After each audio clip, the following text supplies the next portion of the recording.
fruit is going to show. So, all right, does that mean you're not right with God if you can't control your tongue? I definitely think it means you're not following. You're not taking it serious. You're not taking the Word of God serious. Right. Your words matter. People don't want to believe that. Right? I've talked to people all the time. They'll actually take a truth of like, it's your actions that matter, and they twist it to justify their sinful words. Well, it's just words. I'm like, are you kidding me? This is a great. Good. This section literally says your words matter. What you say matters. So yeah, I don't know. Does that answer it at all? I think so. And like just to add like a little bit is like, you know, I think it comes back to like, you know, there's like a sense of ignorance and like, you know, putting levels on things, you know. And I love. This is once again something that's always stuck with me that you've explained before, is like people putting like these different ceilings and levels on different sins when it's all the same. So like, you know, if someone's like, well, you know, I'm just cussing and gossiping, but I'm not killing anybody. Yeah, you know? so it's okay. It's like, yeah, exactly. And that's not the case at all. Right. Because what's the standard? You know, and it's one of those things, man, this can get deep. So hopefully this makes sense. People in the room, because we have interns in the room and other loving people. If this doesn't make sense, let me know what I'm trying to explain here. But when Christ says, crucify your flesh, right?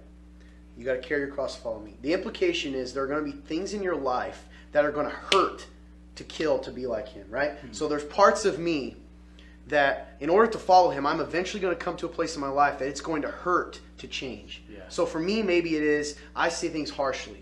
And it's hard for me. It's easier for you. Let's use me and me. It's easier for you to not be aggressive than it is for me. Okay. Or at least to show it, right? Yeah. I mean, we know that.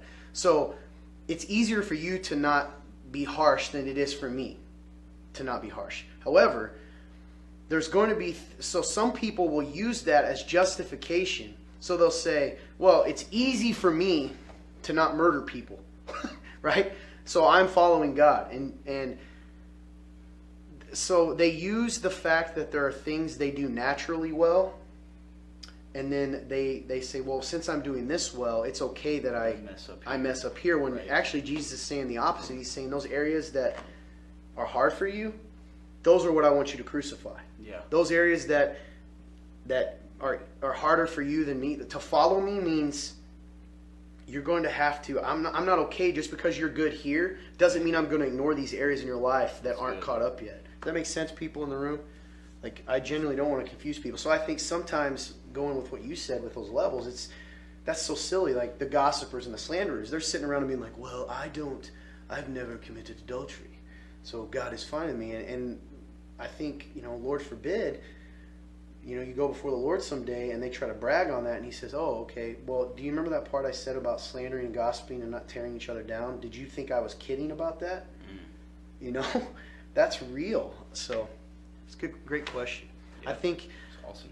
Hopefully that gives some clarification to it. I definitely think if a person, what he said, doesn't care and shows no remorse, right. I don't know, man. Gotta check the heart on that one. Yeah, absolutely. Especially if they're confronted and they're like, so what? And I'm like, oh, we just showed you this verse. That's scary.